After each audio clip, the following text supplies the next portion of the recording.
Yo, Welcome to your favorite beat Welcome, making podcast.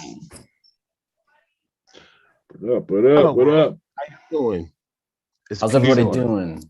I'm good. I'm doing good. We got it's a Monday night. Hey now. We got a special guest today. We got Super special, Yes, extra special yes. guest in the building. Superhero. so what's new, fellas? Anything going on? I'm gonna really try not to say anything about the Bills game. Oh, I'm not gonna You say just said something anything about the Bills game. about that. Not No, he's flexing his chest, bro. because I Yes, really did want to it. flex. I really want to flex on the audience with our guest tonight because I think we have a really amazing guest, and I'm not just saying that because they are a very good friend of mine, but because So why are they're you really saying dope. that? Is our guest really that dope? I mean, is I our mean, guest I super think dope? Yeah, extremely. Huh. Interesting. I wonder who our guest is. we'll help the people understand. Help the people understand. So we get right to it. Let's get We into get it. right to it. Let's Get do it. into Okay. All right. So our guest, man, I don't even know how I want to say. I want to give the traditional bio intro, but I feel like that's not right because You know what? I it think this person underserves is them. so dope. I think they would give the dopest introduction of themselves. What do you think? That's that. Nah, we got. You sure? Because I feel like she's Yeah. ready. Yeah, no, I know she's ready, but I feel like we should do do All it right. properly and give the Proper. proper Then do it. red Do it. carpet Do the proper rollout. drop. The Do proper that. drop. Likwuid, ladies and gentlemen, Woo. is an MC, a DJ.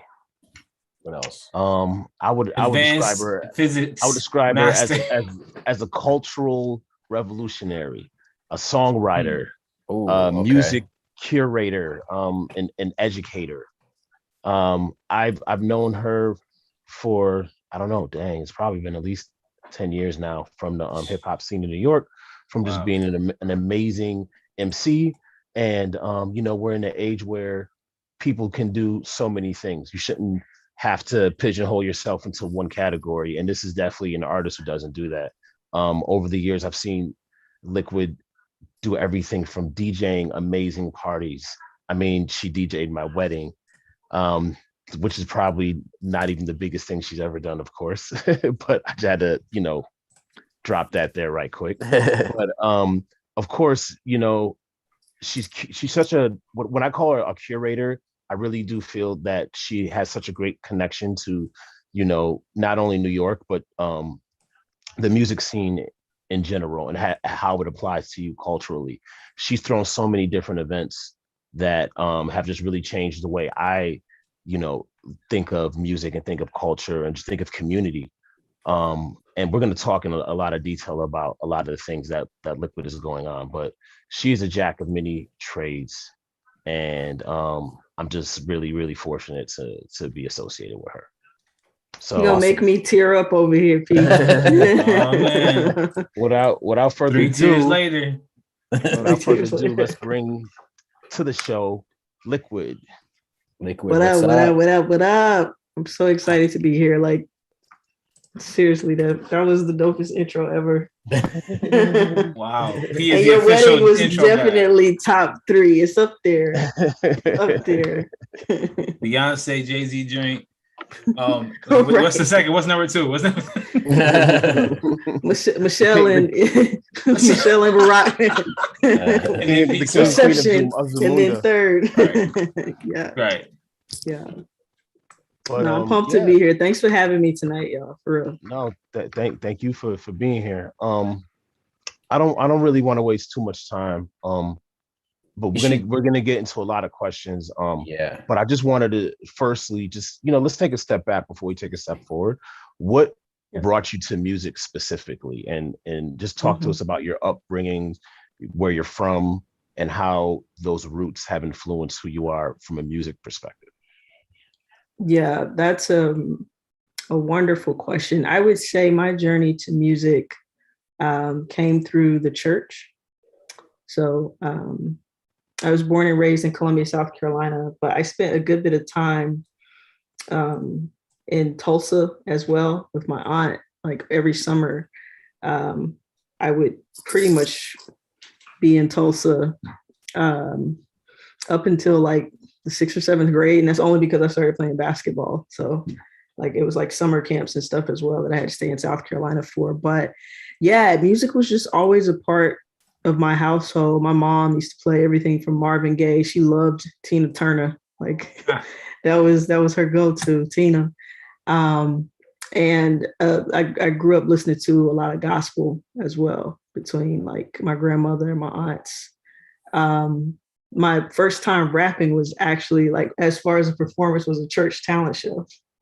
So I did the books of the Bible, which was like, you know, what an 8-9-year-old could come up with at the time. But my love for music just continued to grow. And I guess I fell in love with hip hop around 9 or 10 years old. My cousin, my older cousin, was a DJ and he went away. And my aunt, like one time, my aunt in Georgetown was like, Shauna, you like music? You want these records? And like the records she gave me, I probably shouldn't have had. Like one of them was Lottie Dottie. So like to illustrate, and it was the you know, he had technique, so it was like the explicit version. But anyway, I loved hip hop, and then I heard KRS-One Sound of the Police, and he did that line with Officer and Overseer, and I was like, oh, like it just blew my mind how he was able to make that illusion using words, and I was like, yo, words are some powerful things. So I always felt like art could be a means of not only expression but addressing social justice, and that was before. Obviously, I was a kid, so I didn't have the words for it quite yet. I just knew that it was something I wanted to do. The second half of that was my cousin that I used to go visit in Tulsa. He played by ear. So this kid was like a prodigy. Like he went to Berkeley. He didn't graduate, but that was his own political thing. So he got into Berkeley, right? Mm-hmm. So that was the thing. But he was just a musical genius. Like any instrument they put in front of this kid, he just could play. And I was like, yo, I want to do that too. And like, I was not as good as him, but I made the drum line in high school. So that was like, you know, that was my claim to music. And I was percussion captain for like 2 years, my junior and senior year. And that's only because, shout out Les Cleveland, badass drummer, signed to Sabian Cymbals, the whole nine. But that's only because like Les went overseas to like play with John Blackwell. Like otherwise Les would have been our drum captain. So this is just me being honest with my skill as far as like drumming is concerned. Yeah, and like my gradual progression into DJing kind of came out of playing the drums. So I was a bedroom DJ up until 2007, like, you know, and I mean, I had been just spinning in my room like everybody else, just playing records and seeing if I could match beats together. And I got my first gig in the West Village. Actually, I'm with my boy now that kind of put me on. We want to throw parties together. Dwight Allen O'Neill, shout out to Dwight. And, you know, we were looking for a DJ. He was like, I need a DJ. And I was like, I can DJ. We ain't have no money, you know, like it was just out of necessity. So I ended up, this is when the venues in New York had the pioneers. This was before Serato was popping as it is now. So Cass was still bringing like the CDJs to the club to play. And, you know, for me, I was figuring out in the clubs because I didn't have any of this equipment. I still had my little turntables at the house. So I went in and I did a set and they ended up hiring us for a weekly. So it just happened, to be honest. So my trajectory with music has been an interesting one as far as going from just expressing myself to just enjoying sound patterns. And I think being a DJ helped me to make better music as well, because whatever I play, I want to stand behind it and feel like I'm curating the sound and not necessarily playing what's hot already or what we've already heard so many times. And when I realized that I didn't feel comfortable playing a lot of my own stuff, it made me want to create better music. Because I was like, dang, if I can't stand behind my own original stuff, then that says a lot, you know? So I think that made me want to push my sound and push my exploration a bit more as an artist. Can you tell us, can you walk us through, I guess, some of the projects that you've been working on? I mean, I was, you know, P has always kind of said like, I'm going to get Liquid on, I'm going to get Liquid on, I'm going to get Liquid on. and he's been saying that since we kind of started this whole thing in 2007. So now it's like, and I never really, you know, I was never really introduced to a lot of the projects that you had until more recently, when we were talking about dates and stuff like that. But I guess, can you walk us through some of the projects that you worked on? You know, anything that you want to highlight, I guess. Oh wait, P's pulling up some stuff. Wow, P, yeah. Look at this. Yeah, that's the trajectory right there. Wow. Yeah, so I've done maybe 8 or 9 projects as far as albums and EPs are concerned. The one on the far, I guess this would be the far right, Southern Belle. That album was super,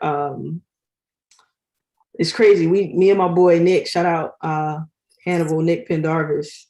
He actually took that photo for us. We just went to, man, I forgot. I want to say we were in Sumter, South Carolina. And we just rolled up on this area and we snapped that picture.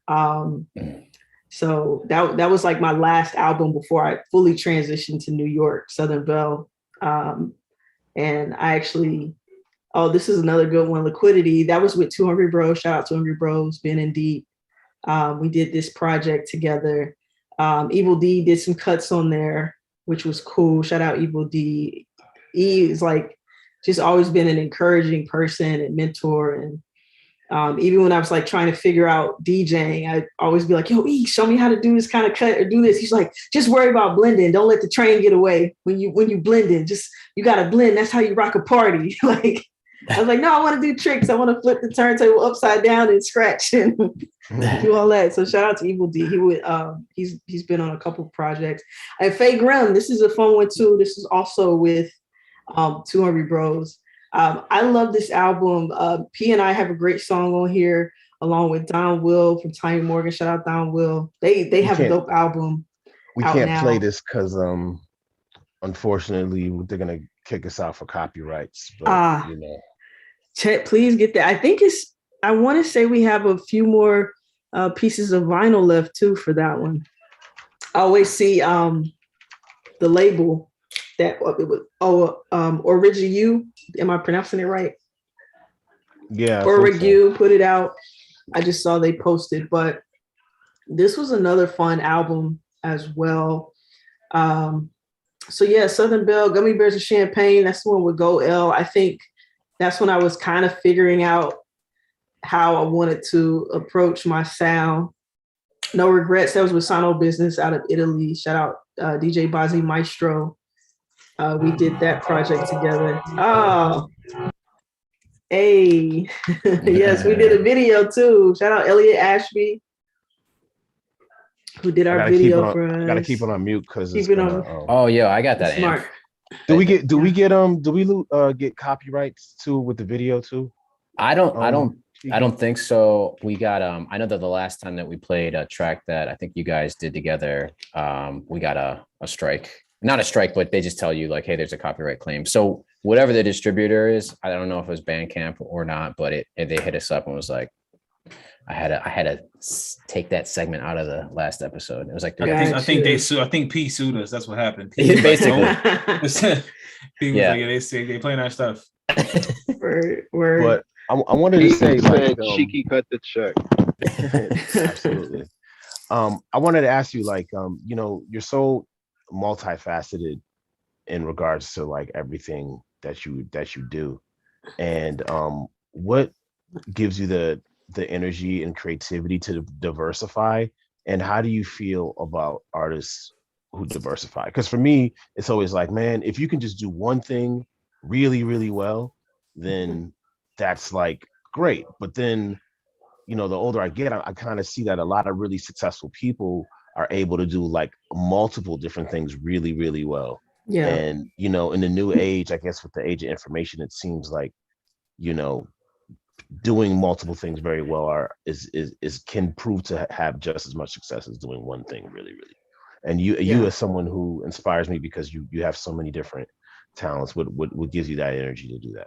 Oh, that's love. That's funny because you inspire me too, bro. This is like, you to speak to your point about artists being able to express themselves in multifaceted ways. I think because of how fast technology moves, we have just intrinsically become early adapters, like all of us. And I'm going to use your platform as an example. 3 Beats Later, like you were able to, during a pandemic, right, figure out a way to come together, create community, do something that all of you love, and create content that is evergreen, right? Because that's the digital age that we're in now. And how I look at it too is like we're Evergreen. almost evergreen. Great word. Yeah. We're reclaiming our space digitally. It's almost like a digital reconstruction, if you will. And I think that especially I like to call our gen of hip hop kind of like the lost generation, just because in our adulthood so much has happened. My homegirl Evie from No Madness Tribe posted a thing that went viral. Like we went through like mass chaos as soon as we hit adulthood. It was like 9/11.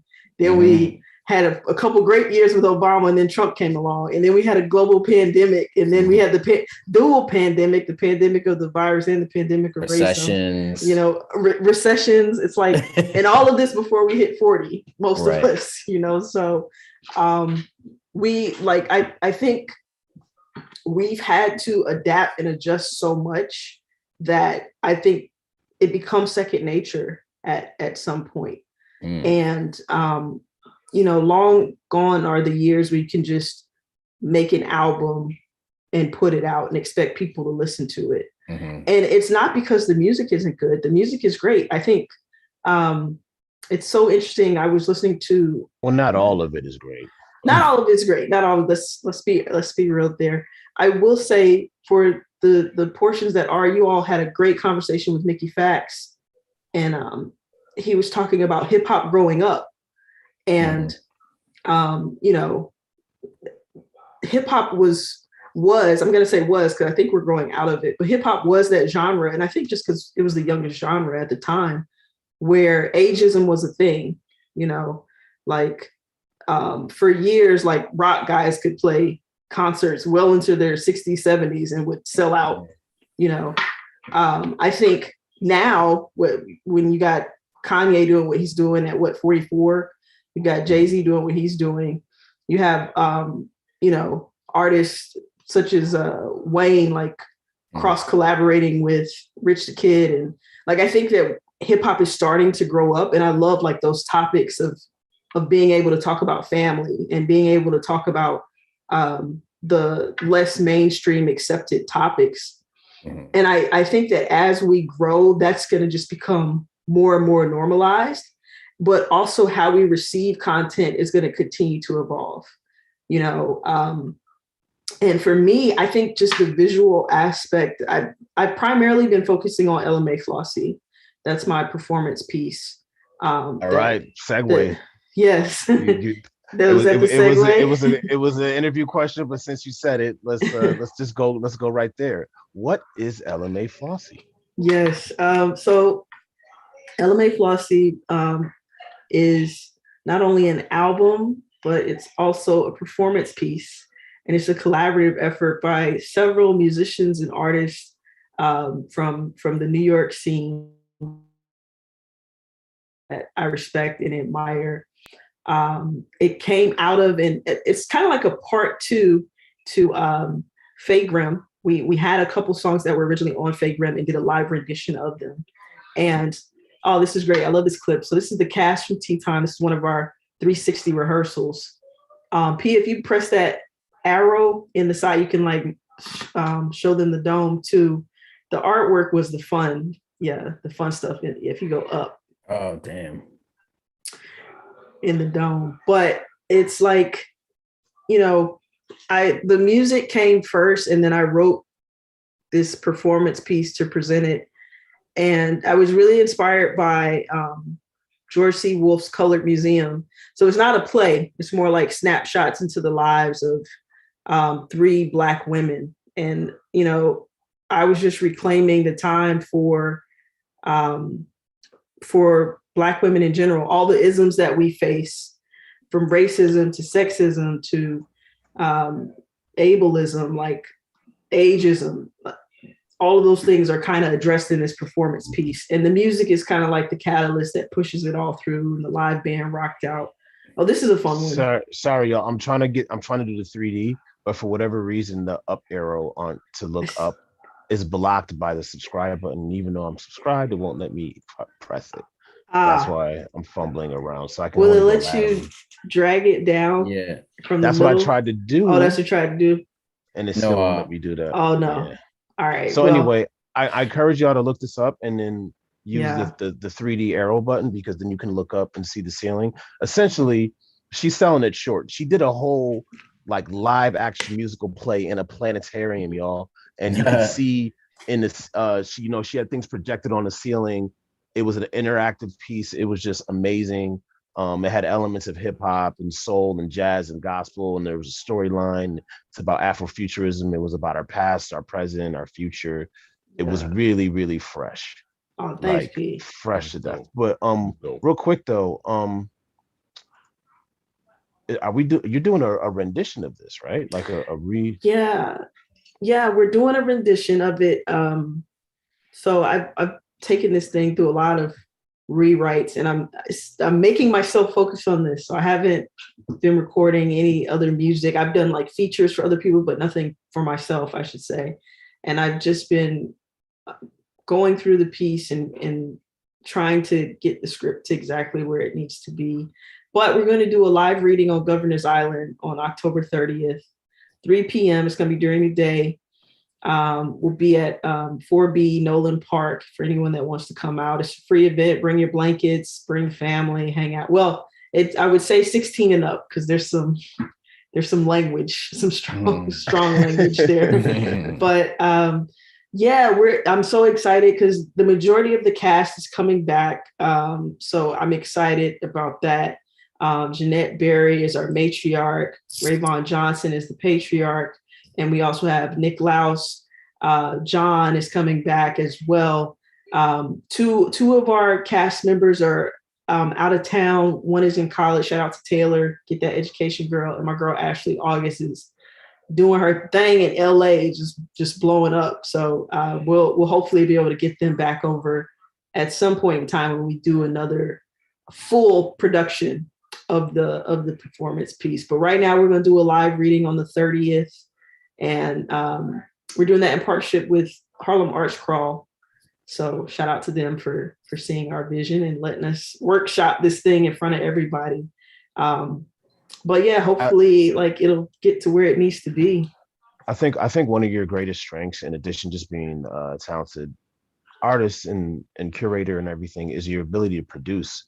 It's something that a lot of people underestimate, because a lot of people have ideas, a lot of people have concepts, there's things that they want to, pull off, but the execution is everything. And bringing all these people together and being able to, put something like this out on Governor's Island and everything, it takes a lot of elbow grease and a lot of background stuff that people only see the tip of the iceberg. They have no idea what it takes to bring this type of event together. So, that's amazing that you're able to, work all those angles and produce and create something of this magnitude. Yeah, I think a lot of it is I feel like I do this too. Sorry, I'm guilty of this as well. There's a bit of anxiety with sharing your art. I think that's just for anyone. I mean, of course you have some artists that just pop out there yo, this is what I'm putting out. It's the hottest thing out. So you got here, it's the best thing. I've never been that artist. I'm super nervous and in my brain about it. And, I'm the person that like types something up and I might misspell a word or misspeak something, and I'll think about it the entire night. Like, oh my gosh, I hope the person knows that I meant and the instead of and the and it's a situation where I think all you can do, like you miss 100% of the shots you don't take. And I think that's just the athlete in me. I could do this thing and, 5 people could come. We all forget our lines and I won't be any further off than if I didn't do it at all. It's a learning experience. It's very much so a learning experience. And I think ultimately where I see tea time, like I have to take those chances and just put things together and hope for the best. And like, it's a great group of people. So it's like, I want to make sure that if they're going to entrust me with their art and their craft, I want to make sure I give them 110% of what I can to make this thing happen and make it go well. Facts. Yeah. Can you talk about Mothership a little bit? Yeah, absolutely. Shout out to Yaya Naturel, by the way. Oh, thank you. Yeah. So the Mothership is now it's an in real life event as well, but it started out as a virtual event, a virtual hang, where a group of friends and I got together. We DJ'd, played music, and this was during the height of the pandemic. So we were in this app called Bigo, and a good bit of folks came through to play. DJ Mary Mac, Taylor Naomi, my boy DJ Fire J. We had Max Damien come by. There we are.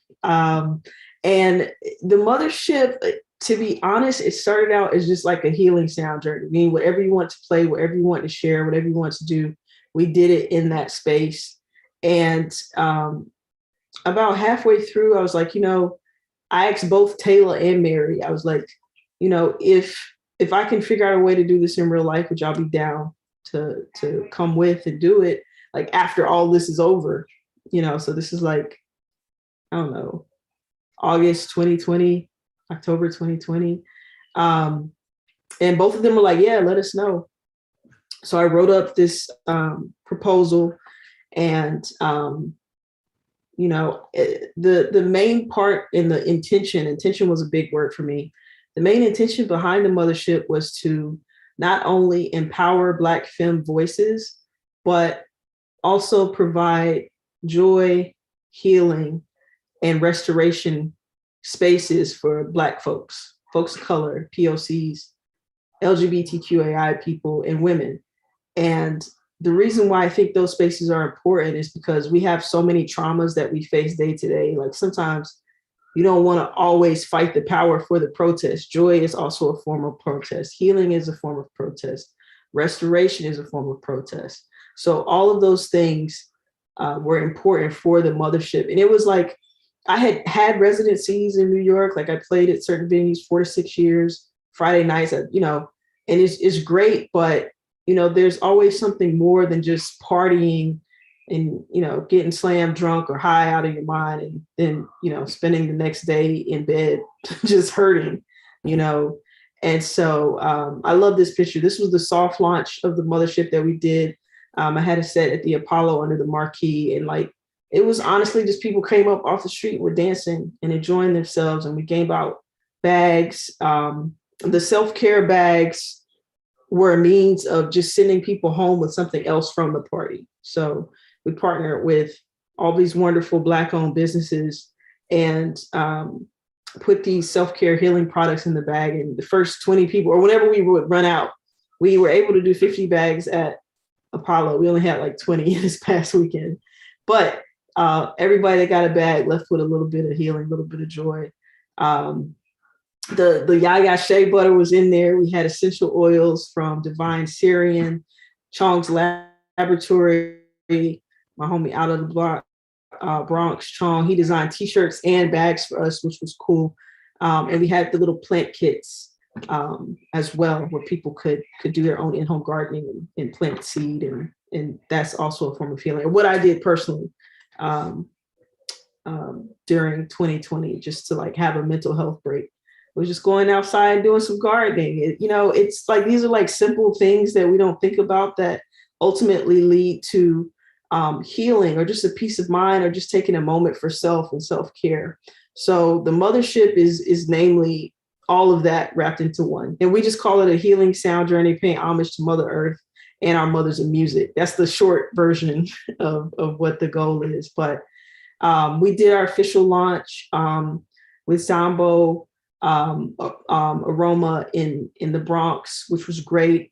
UMES gave us a grant, which was great. I'm truly grateful and appreciative of them for seeing the vision and being able to support us. And ultimately, like, I want the mothership to travel and be a space where we could just, be ourselves and be free and take a moment to just unplug from everything that's happening and be human together. It's the joy train. It was very dope. I had a great time. I met a lot of great people. And the space was great. Shout out Zombo, right? Yeah. That was if anybody in the Bronx, you gotta go check it out. I mean, I'm using the soap, that I bought from there, and soap is next level. Handmade. Nicole's smelling my beard and stuff. She's like, "Oh, what you wearing?" I'm like, "Listen, came from the mothership." Yes.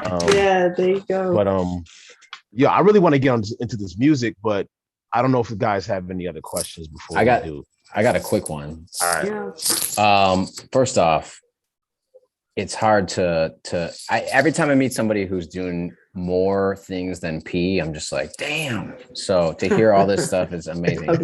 Well, you made a interesting comment about how hip hop, being a young genre of music, I guess, and it's growing up, and those are all great comments. Who do you think is going to be, the Rolling Stones, the average age of the Rolling Stones is 76 and they're still touring, right? Mm-hmm. Their drummer just died at the age of 80. Who is going to be of hip hop? Who's going to be the Rolling Stones of hip hop? That's a good question. Well, it's interesting to see now who is able to still, perform and tour out of the golden era. Like, it was great to see all three of the Fugees back on stage again. I think that was nice. Absolutely. I just saw a clip from Talib Kweli at Brooklyn Bowl, so it's nice to see he's still out there too. I would want to arguably say the Roots, because they're on late night TV.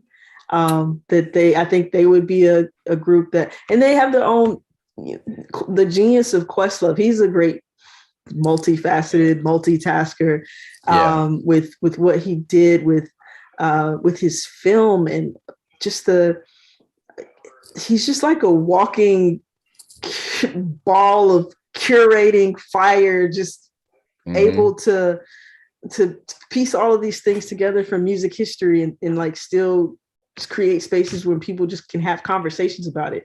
Like, I still go check OK Player from time to time just to see, like, what they think is hot at this point. So I think groups like that will do well moving forward. From the younger, I guess, quote unquote, because what's young, old, from the younger generation, I think we do have a lot of it's dangerous. Spotify and TikTok era is dangerous because it's very snapshot meme driven, and the challenges and things like that can definitely date something. So you get a lot of MC Hammer material as opposed to timeless music. As far as hip hop is concerned, a lot of microwavable stuff. That's an interesting comparison. Yeah, and no, not even a hit to MC Hammer, because I mean, what he did. It was funny. I was watching the Rick James documentary, and they were talking about what Can't Touch This did for Super Freak, and there's a lot of nuances there.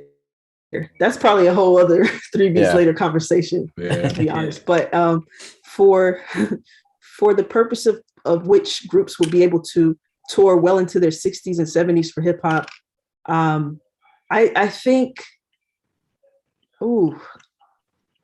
Jay is close there. Well, he's 50 something, right? I think Jay will be able to do it.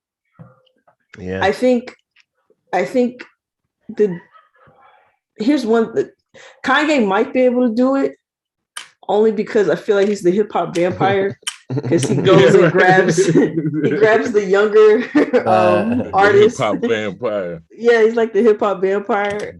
He's also like, a genius as far as like keeping the media interested in whatever he's doing. And I don't know.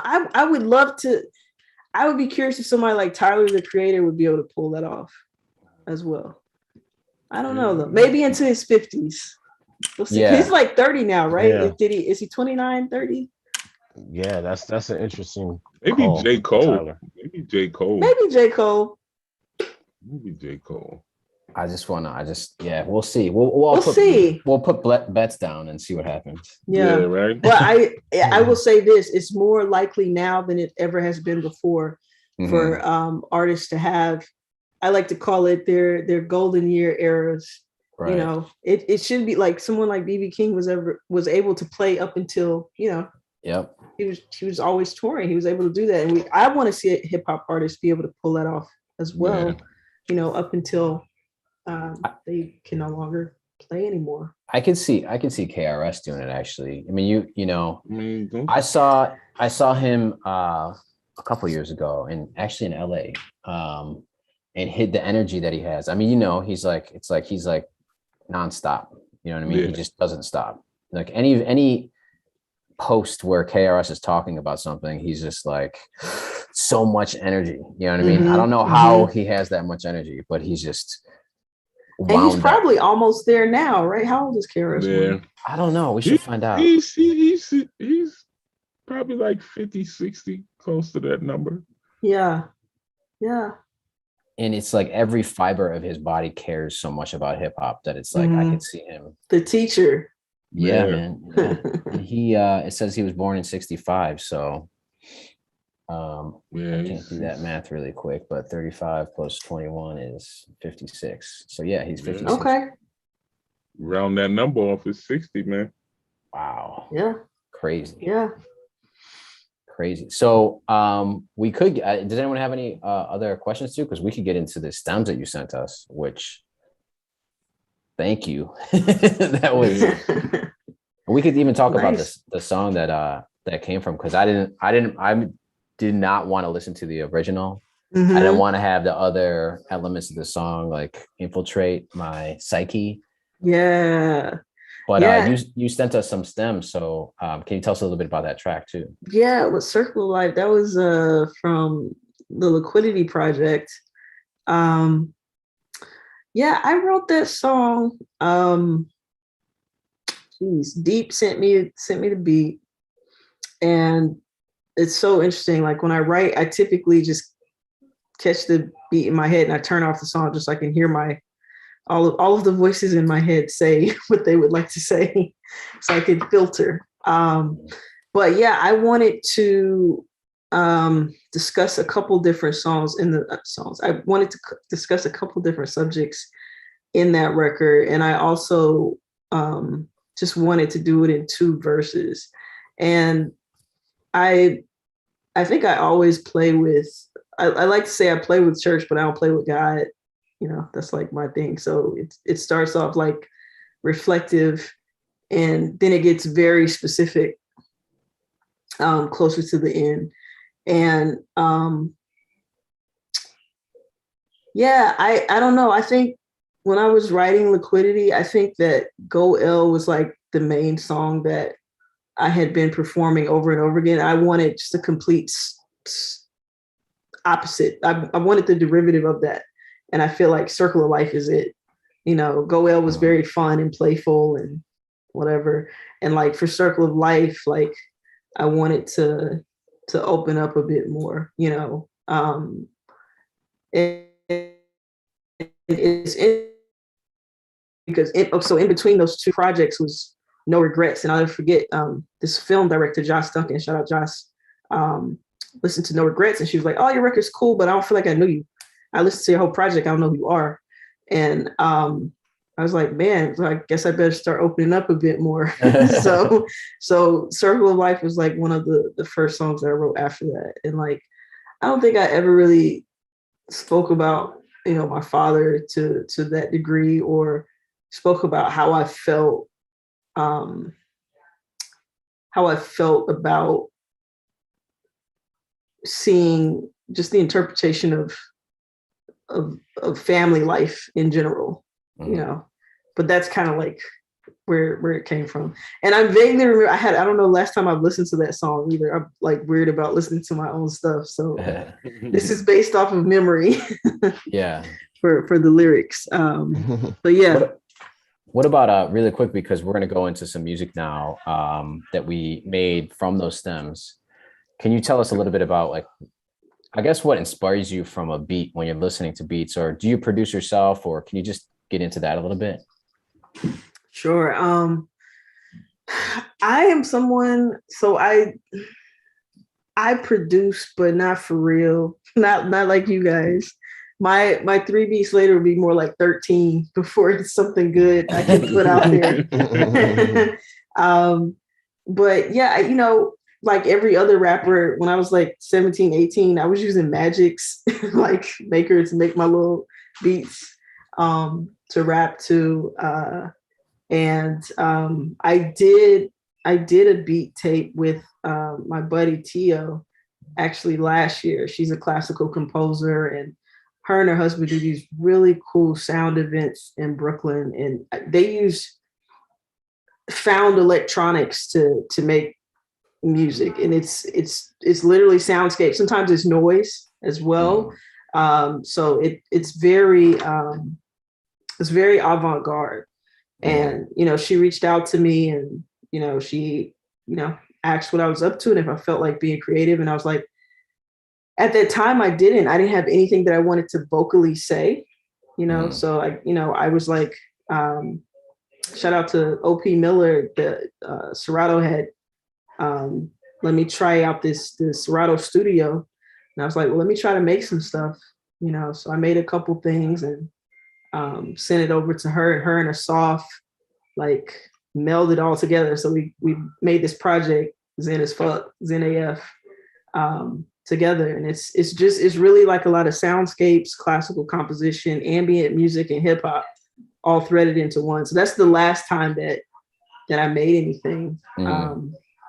But I think I got spoiled like once I started being able to have access to producers who were much better than me. I just kind of stopped. But whenever I'm like in a space that I don't feel like I can vocally express myself, it's always good to get that expression out in a different way. And as far as inspiration, I'm someone that there's a few times where I'll hear a beat and get inspired, but I'm also really inspired by environment or what's happening. And that's typically where I draw inspiration and write from. But do you have like a set of producers that you work with in terms of like finding instrumentals and beats and stuff like that? Or it sounds like things are a little bit more, I guess, drawn out or planned. I'm not sure how that works in your world. Yeah, in the past, I mean, it's primarily been Two Hungry Bros. I've been working with them for a good bit. I did a track with Willie Green, shout out Willie Green, The Greenhouse. We did a record together called Family. And then, of course, I have home base. So my boy, Mitty Mark, Ill Natured, all Carolina producers, DJ Ambush, have all been folks to just constantly supply music. But yeah, as of recently, I haven't recorded anything since 2019, and that was primarily with the band for Is Lma Flossy. So I've been blessed enough to work with producers for feature projects, and if someone calls up and does some stuff. And as far as like songwriting, what's up? Shout out to Near. We've been working songs to like pitch for other people, but yeah, other than that, like most recently I haven't really been doing any Likwuid specific stuff. Okay. Yeah. All right, we're gonna break into the segment now. That is where you get to hear what we did to your tracks. Ooh. So the way that we do it, is we spin a wheel because everybody's afraid to go first, especially E. Let me just put that out there. So that's what we're gonna do is we're gonna spin this wheel, and we usually do one dummy spin to see who's gonna go first. And what we'll do is we'll let you listen to the track and then tell you how we put it together. How dare you lie on me like that? I didn't see. Yeah, E, I didn't see you. Your screen wasn't up. I had a. I'm typically the one that has to fight to go first. They So make me never go first. Dummy spin 1. All right, here we go. This is official, and that see how weak that spin was. Yeah, spin it again, man. You want a third spin? I want a third spin because that's that. Nah, All right, I'm gonna hit the. I'm gonna What hit is the going cursor. on here? Just I'm gonna hit it really hard. Okay. the gods are It's meant to be. spoken, man. Like Spoken. All right, so you know what? I gotta pull up the track. So I'm gonna play a track. It was a fun week because me and Grim collaborated on a track. So you're gonna get to hear kind of two producers put their heads together and create. Sorry. Unbeknownst to the whole Sorry, team, guys. They went Avengers numbers. it was public record. It was public. So sometimes we do that, whenever there's kind of like someone might have an idea and they just like want to, have someone else finish it up or whatever. So I actually, sorry, I have to share my screen in just a second, but I can't find, there it is. Okay. Give me 1 minute.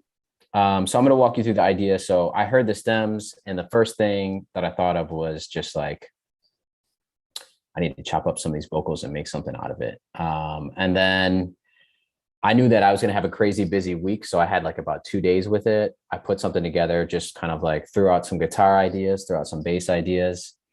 And then I was like, you know what, Grim would rock these drums, and he flips everything I send him is, pretty sick after I sent it to him. So I'm like, all right, I know I'm not going to get any more time than these 2 days. So I sent Grim some stuff. So I'm going to quit rambling, and I'm going to share my screen because we need to check this out. And let me know if you could hear everything. Give me 1 second. Right when you think you got it under control, everything just blows up on you. Okay. Let me know if you can hear this audio, okay? Yeah. All right, everybody mute their engines. Here comes the track. Chicks with low self-esteem and statements for guys. Now we think he running numbers like a Wall Street mob. Can't stand him. 2 baby moms still bragging. 32 years old, pants still sagging. Never had a father. Grow up, stupid. That's all the 80s babies need, another excuse, kid. We major. You stuck in the 90s where your pager. Same sucker weeded up, asking for a favor. I hope he get clapped or catch clap. Nah, I really shouldn't say that. I pray them little boys get their father back. Cause me and my sis both lost our dads. Both in October, the world getting colder. Me shedding tears, poor little beers. My sis said then wasn't here. Angry, gave our moms gifts on Father's Day. All in good fun till a person passed away. Congruent sympathy for a life of a human. Where family is strangers, your whole world is ruined. How can I trust anyone? Y'all don't even know me. I barely know myself, all you people so phony. No excuses regardless of obtuseness. No band-aids when the heart has the bruises. That's why we keep it moving.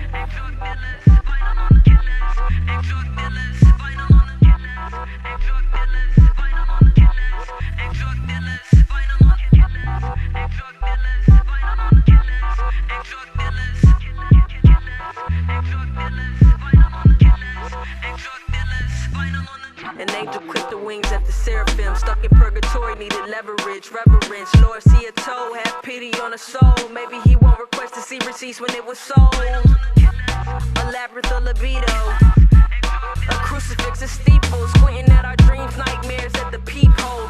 What are we? Animals or people? Brand hymns of life with no needle records, record records.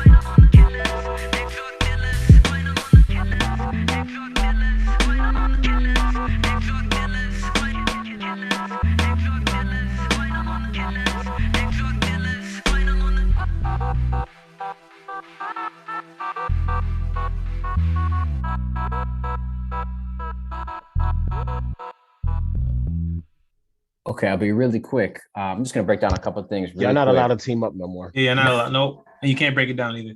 Nope. Let's go home. All right, Boom. so I heard the stems and I'm like,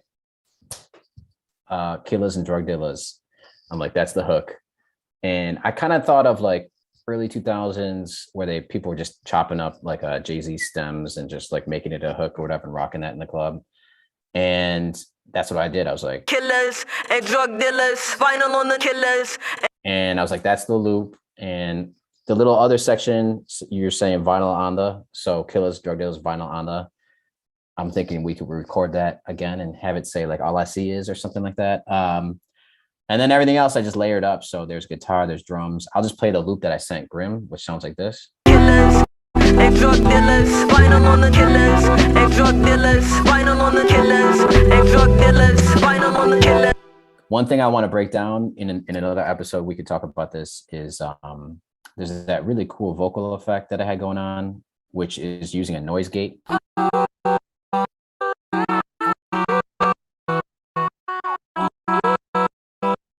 So we could talk about that. That's kind of a cool technique I learned. It's kind of using the same thing that we talk about compression, where we use sidechain.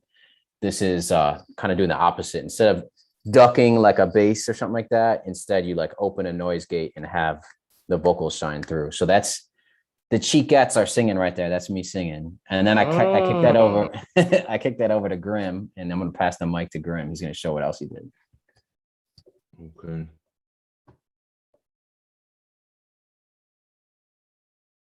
You guys hear this? Yep. Okay, so what I did, once I got the guitar, I'll play the pattern now for that. I basically chopped it up. I printed a couple of tracks just to keep it from popping and glitching. So that's what I did with the main guitar that he sent me. I don't have it on here. Did I save it? Nope, I didn't save it. So this is how it sounds in different sections. Also, I took that synth sound you was talking about, Cheeky. I took that and I added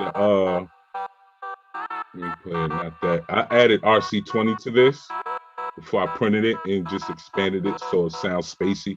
Mm-hmm. But I took that synth and I did the Ooh, some tremolo in there. yeah, tremolo, and I did like a auto pan, like a sweep, so it sweeps with it too. Mm-hmm. So it's like, you know, the straight, because I think it was a chord. Yeah, straight just through, and just straight through. added the tremolo to that and the bass. Actually, let me play it from here.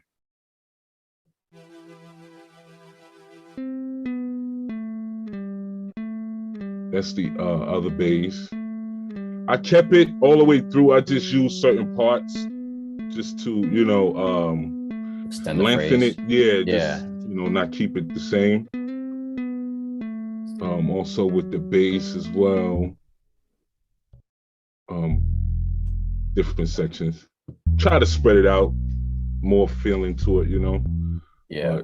The stems was dope. I added this subway. Yeah. I left room for that. I'm like, I know Yeah. I know the sub's coming. So I left it open on the just- one. I'm like, all right.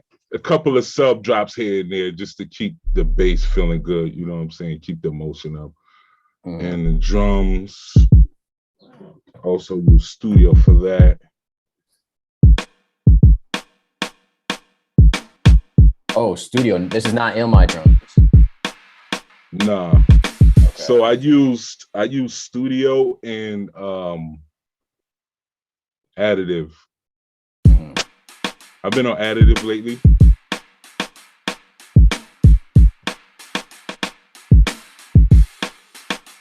You know what I'm saying? Additive is dope. So anybody out there, shout out to Additive Drums. Oh wow. Super dope, Chris. And they give you each actual cymbal and kick if you got two kick, whatever your setup is. And that's the bass. I mean, that's the drums I used. You know me, I use like 3 snares, lay them, chop them so they sound a little weird. You know me, I like my snares and everything to sound. Add another snare on top of that. And That's also from Additive Drums. I printed it.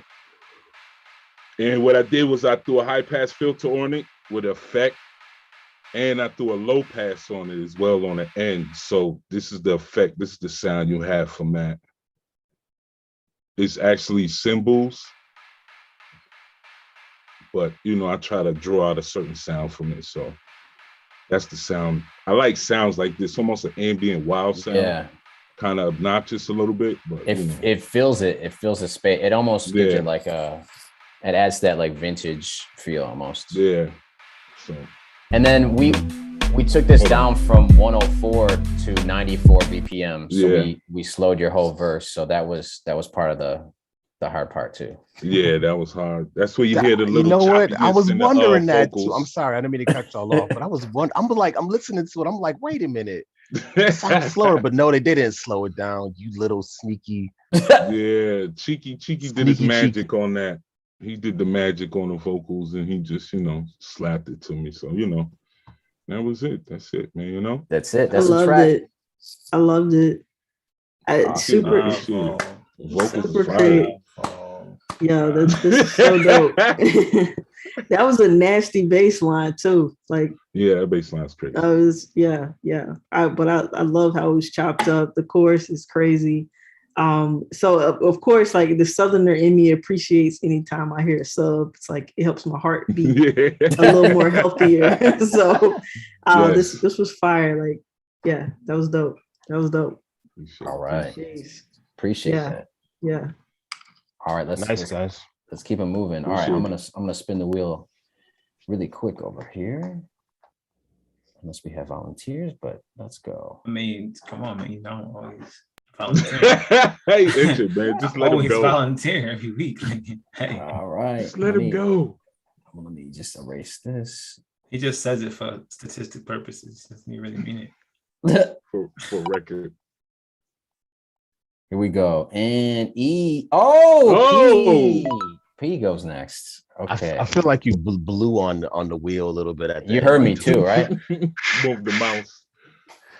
All righty. Mute your engines, please.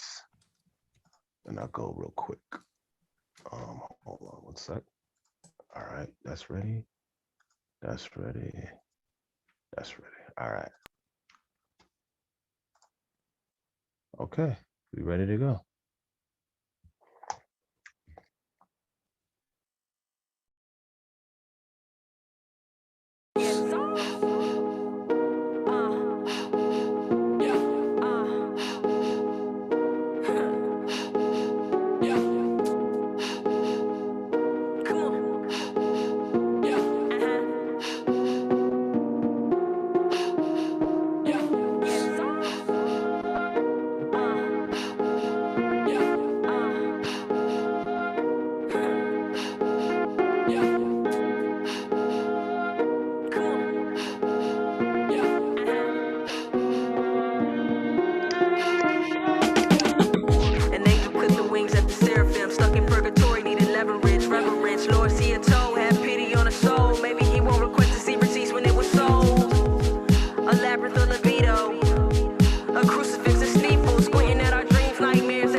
Dignified folk, black Wall Street swag. Prefer money bags over body bags. What's the square in the circle of life? What's the square in the circle of life? That's right. My whole squad thorough. We worldwide. Y'all nice in one borough. They say God keep his eye on his sparrow, so we watch the street hood queens and pharaohs.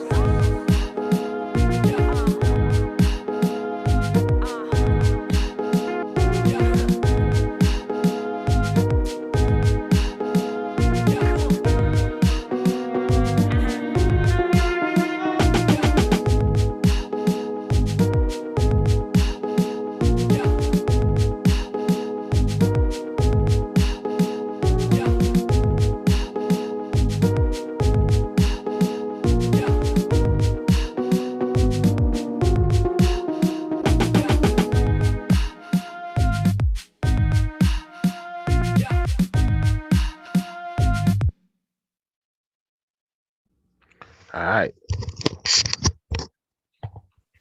So there's not much to break down. L had the dope vocals.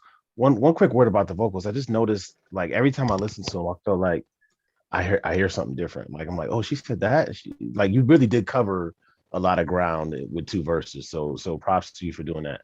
But as far as the vocals are concerned, I put a little bit of a reverb and delay to make them a little bit more spacier.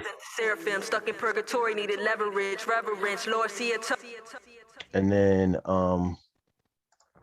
the sample that I use, I found, shout out Cymatics. I chopped up a Cymatics little loop, and that gave me a cool little vibe, I thought.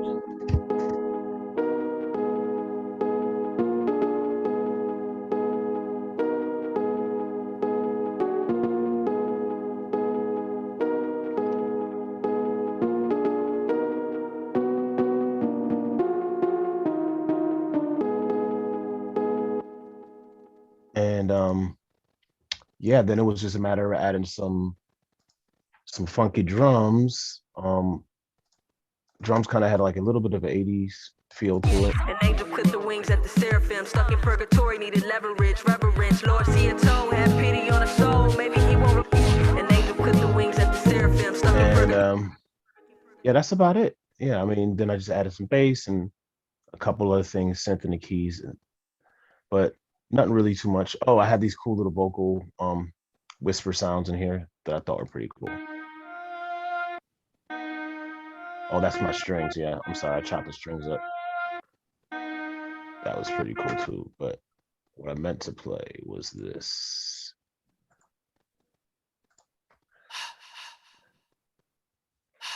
Little whispery stuff. Mike Myers.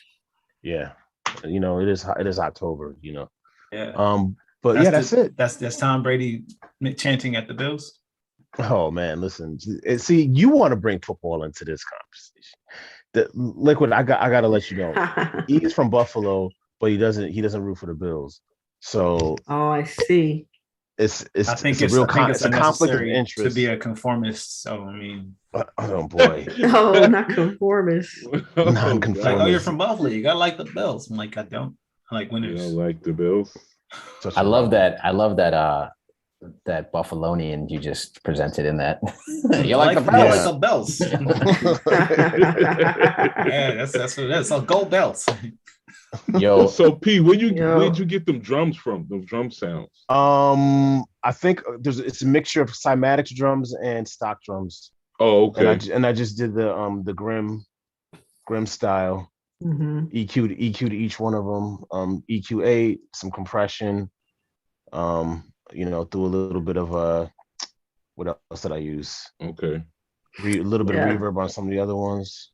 I felt the drums worked really well with the sample too. Mm-hmm. Oh yeah. Yeah, and the thing I liked about the sample, I like with every melody, if there's a question and an answer, and that the last part where it goes to the da, da, and then it comes back again, that was like unexpected because like like it landed well with it.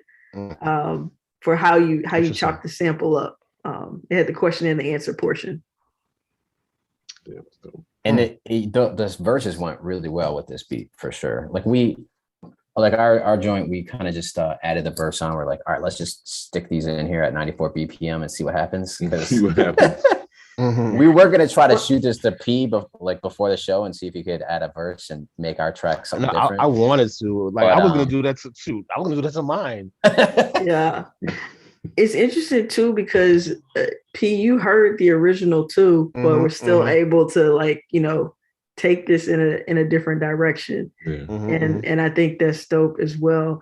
And I like, so also performing circle, just FYI, I don't know if y'all had trouble matching my vocals to the beat, but for whatever reason that it's like an ambient portion kind of in the breakdown. That's right. Yeah. And it's like, it was always hard for me to come back on the one performing that song live for whatever reason. So I can imagine the vocals being hard to chop because in the studio, I don't know what I was doing. And that was, because the first verse was like 12 bars and like the second verse was like 32 bars. Like I was like, okay. Yeah. But it's so funny because like however Deep would give me the beats, that's how I would rap to it. Just flow to it. Just you know. So it was So it's Deep's fault. All right. I know. Let's blame. No, I'm just kidding. But yeah, it's just how it was formatted. I didn't do the traditional 16/8, 16/8 a lot of times with some of these songs. But yeah, sometimes you got to break the rules, right? Yeah, you got to learn the rules so you can break them. Exactly. You got to punch through. But yeah, there is no spoon. There's no spoon. Alrighty, well, I guess I'm gonna have to go after all of you. Yeah, that was dope, piece. So thank you. This would be nice. So I'm gonna go ahead and do my thing real quick here. I'm gonna do my thing. Fellas, I'm gonna do my thing. Can I do my thing? Okay, all right.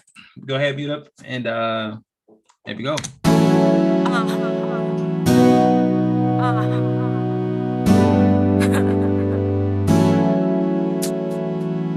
Angel clipped the wings at the seraphim, stuck in purgatory, needed leverage, reverence. Lord, see a toe, had pity on a soul. Maybe he won't request to see receipts when it was sold. A labyrinth of libido, a crucifix, a steeple, squinting at our dreams, nightmares at the peephole. What are we? Animals or people? Threading hymns of life with no needle. Records, record records, vinyl on the needle. Only 10 commandments, but our sins is infinite. The reverend selling testaments, tithing is irrelevant. Can my wonder wall save me from a wallflower?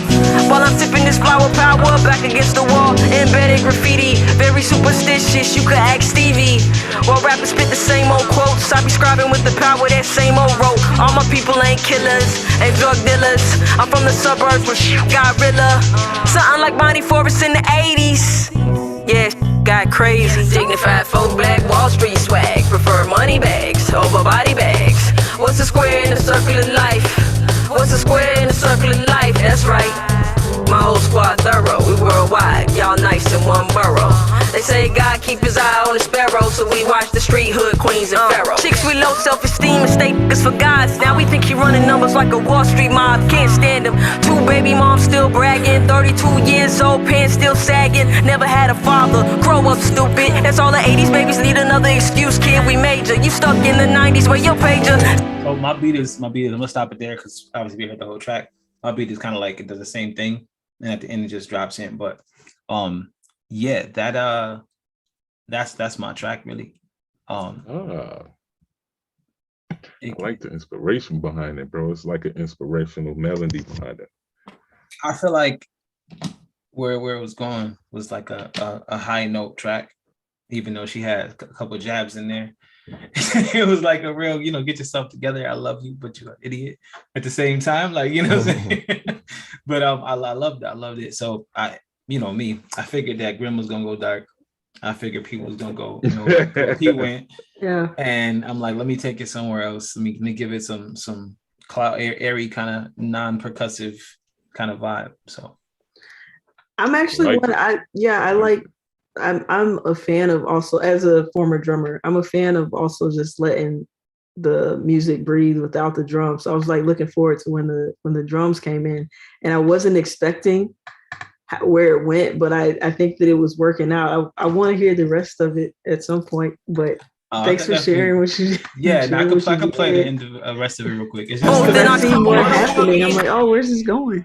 Oh yeah, so it just kind of. Father, grow up stupid. That's all the 80s babies need another excuse, kid. We major. You stuck in the 90s where your pager. Same sucker weeded up asking for a favor. I hope you get clapped or catch clap. Nah, I really shouldn't say that. I pray them little boys get their father back.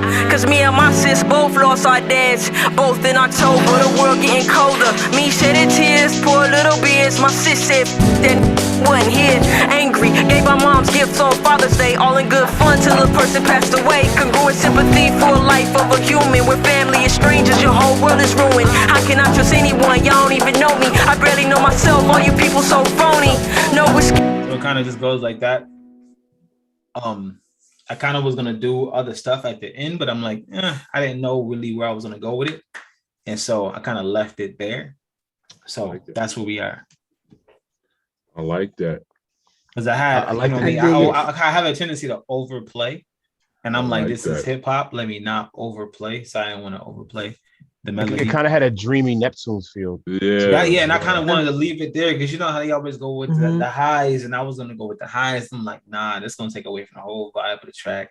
Let me just leave it where it's at right here. So, but yeah, so that was where I was feeling for this track. Yeah, it made me think of changes, like the drum beat, the hi-hat with the drum beat, for whatever reason, made me think of changes. I have a whole nother track. Which is I tend to do, and it's literally just a dope melody, and it's like a bunch of different drum breaks. Each 8 bars is a different drum break. But when I saved this, I didn't save that. So it messed me up. So but it's literally like every 8 bars you just drop into a new cadence, and it worked perfectly because the second 8 you do, it's this little, like you go into this groove, and the beat was riding with the groove real nice. And when I went to save it as a second joint, I ended up not saving the right thing. So I'll redo that and send that to you as well. But yeah, I dig where it was going, man. Thank you for sharing it. Absolutely. Yeah. Do that move again, E? The wave? Like the wave with the joint? It was just like that. Yeah. You never see a wave like that? No, that's aggressive wave. See, that's what happened when you're a Bills fan. Y'all got different kind of waves. Oh my God. They got that kind of wave. Hey, wave. I like the hook for sure. That hook section is sick. Yeah, I have a question. I like it. Nice motivating. I appreciate that. I have one question for you, Liquid. Yeah.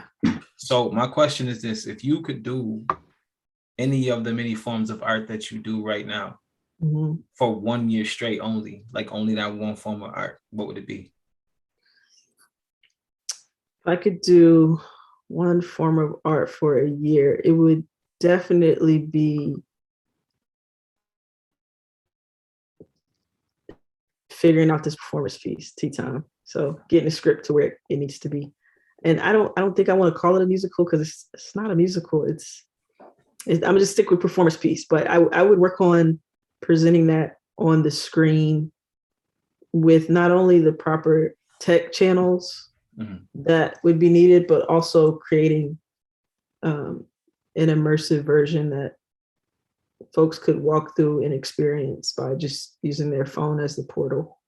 Right. So being able to have it presented on screen how I see it in my head, but also having the equivalent of walking through the Tea Time universe and experiencing the whole thing.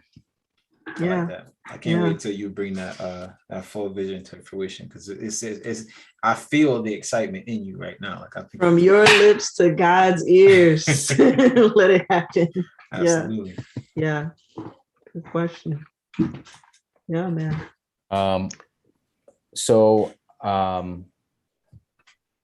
We do a different challenge every week, and I just had a quick question to kind of add in here. Sometimes we ask our guests to kind of leave us with a suggestion, maybe to do next week, or maybe to do for a future episode. But if you were to give us a recommendation on what we should possibly do for future challenges, sometimes we just pick a different artist, sometimes we pick a different genre, you know what I mean? Yeah. But that's kind of the norm.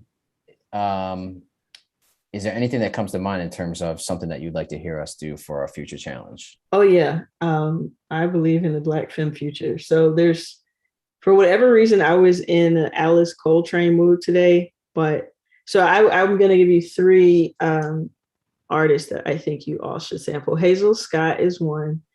Okay. The second, Alice Coltrane, and last but not least, Dorothy Ashby. Hey, is my mic on? Is my mic on? Yes, it is. How y'all doing? Q was in the building. First of all, We can finally start the show, like ladies a and ninja, gentlemen. bro. the show is about to begin right about now. I'm so sorry I missed y'all. I was out, out and about. I do have maybe a late beat that I'll submit for you later. Dorothy Ashby, huh? Afro harping. For who put me onto that? Oh, my guy, Ron Wembley. Wembley, yeah. I met these guys 3 weeks later talking about they were doing sample flips. And you can see by the gray hair on my face, anytime people start talking about sampling this and that, I'm like that EPMD meme. It's like, we're the guys that sampled it first. There you go. There you go. Later and made it popular. So when you said Dorothy Ashby, I'm going to see if I can find some joint I made back in the 90s with the Dorothy Ashby. And I got an Alice Coltrane joint in there too somewhere. I got a few of those. But thank you for that. Yes. Yeah. I've just been in a weird portal. Nothing weird about that. Ain't nothing weird at all about that. Yeah, sometimes it's just good. It's being remote, it's good to just be able to work to certain things, and it helps too. It stimulates your brain depending on what you're listening to. Right. But yeah, those three artists have kind of been in my rotation for a while. Just put on a playlist and zone out. So I'm sure y'all can make some heat. Well, I know you already have some, LeBron. I got something. Now, if I can find it, I can never find anything. I'm not very well organized. So as Cheeky rises back up into the screen, as Cheeky rises up on us. Rise. Oh, Sunrise! You wearing a Sunrise shirt? Oh yeah. Is that what you're? Nice. You know what I'm saying? Yes. This is one of my Saturn designs. For Sun Ra. It's one of my designs. We can get you one of these if you want. I would definitely wear it. I'm wearing my Piso shirt today too. Oh yeah. Wow. Yep. Piso holding out. Piso holding out. Yes, bro. Yeah. Every time he hold out, he makes Piso's a hard-working brother. I don't know. I'm convinced there's two Alexes. I don't know. There's two of you. There's just 4 of me actually. Oh wow! That's Piso with the skin suits over there, Attack of the Clones. Attack of the Clones, man. What's going on? But, yeah. Yeah. There you go. Thank you for always keeping it dark skin, looking buttery. So yeah, I appreciate it. Amazing. All right. Yeah, so we usually try to keep this to an hour. We kept it way over today, but y'all can't blame it on me this week. You can't blame it on me this week. Bro, this is true. Now we try to keep it to an hour. Week, dude. We try to keep it to an hour. We try to keep it to an hour, but we typically start playing music at an hour in. So so basically at this point, if anyone has any other questions for Liquid, shoot them out. I do. I have a challenge for you, Liquid. So normally we get challenges, but I'm giving you a challenge. So the challenge I have for you is I want you to pick one song that you've always wanted a beat sample from to submit to us, and we all create a beat off that track. Oh wow. She just gave us. Yeah, I was about to say. Yeah, but a specific song though. You want a specific song? Specific song. A song you love that you always be like, yo, man, once I get the right person make the beat off this joint, I'm gonna go in. Oh geez. I have to do that now? No, you can get it to us whenever, but that's the challenge. Oh, okay. So the challenge has been saved and replaced by Oh no. We still gonna have those. I just whenever you send that to us, I just want that in a catalog. I just want to be able to bring it back on for that show. All right. Okay. It's a deal. And I see y'all do gospel too. We do everything. You've been on a gospel kick. You've been on a gospel kick lately for some reason. It's feeling good. Yeah. That's funny because it was a time where, me and my comrades, man, we would, for like a year, we just searched out gospel and sample, search and sample. It's like, now it's like doing it again. It's like, look, I'm gonna keep it old school though. I'm gonna keep it old school. That's, you know what I mean? Like, I always felt like I was gonna get in trouble sampling some of them gospel records. Like, ooh, grandma is not feeling this right now. And, I hear your grandmother voice now. I know you did not. I know, boy. I know. And what you talking about, selling tweed on top of the good reverends? I'm not on top of the good reverend. You done muddied the word up, boy. What you doing? Yeah. But I will say that does seem to be like I caught a few of the things you guys are saying in the show. This is a great show, by the way, just to be able to sit and listen on your own. It really is. A lot of good talking points you guys brought up. But hip hop is maturing, as you guys said earlier. Maybe we'll see that towards some of the faith-based artists as well. Some of the Lecrae's out there, some of the guys that have the faith in us, but we in the streets in real life, that middle lane. Everybody, they can find however form of consciousness you can find it. Basically, I feel like with hip hop being one of the youngest genres of music, it's inevitable that it ages. I think that the problem with it aging is that people have to come to terms with the fact that you can't do the same thing forever. So I think that that's really where people will, kind of fall off the staircase, so to speak. Like once you get to a certain point, you're 50 years old, you rap about the block still, we have a problem. It's just things you can't do, and it also exposes who is really doing it, who's really living it, and who's speaking, rapping their testimony versus who's just rapping somebody else's life. And I think that when you run out of content, that's because you don't have the authentic, you're not living what you're talking about. If you're living what you're talking about, you can always create more content from your life. There you go. So I think that that's the thing. So we got, like you said, you mentioned Jay, you mentioned the Roots. Their content is ever present because there's always a social issue that the Roots can tap into and Black Thought can tap into.